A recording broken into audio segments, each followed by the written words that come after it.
সাদকাতুল ফিতর এটার উদ্দেশ্য কি?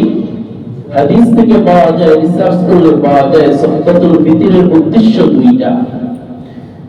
এক নম্বর উদ্দেশ্য, সাদকাতুল ফিতরের মাধ্যমে রোজার পরিশুদ্ধি, অর্থাৎ একটা মাস রোজা রাখলাম, রোজা রাখার সময় আমাদের কত প্রকারের গুনাহ হয়ে গেছে, অনর্থক কথাবার্তা হয়ে গেছে, অনর্থক কাজ হয়ে গেছে।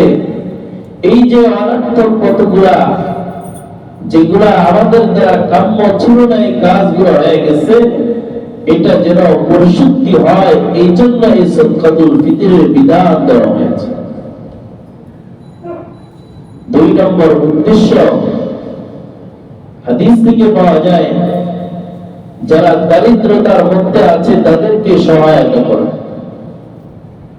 রমাদান মাস শেষ হওয়ার পরে ঈদুল ফিতর আসতেছে, যাতে করে যারা দরিদ্র তারাও যেন স্বাবলম্বী যারা আছে তাদের সাথে একসাথে ঈদের খুশিটা ভাগাভাগি করতে পারে, এই জন্য সাদকাতুল ফিতরের বিধান দেওয়া হয়েছে।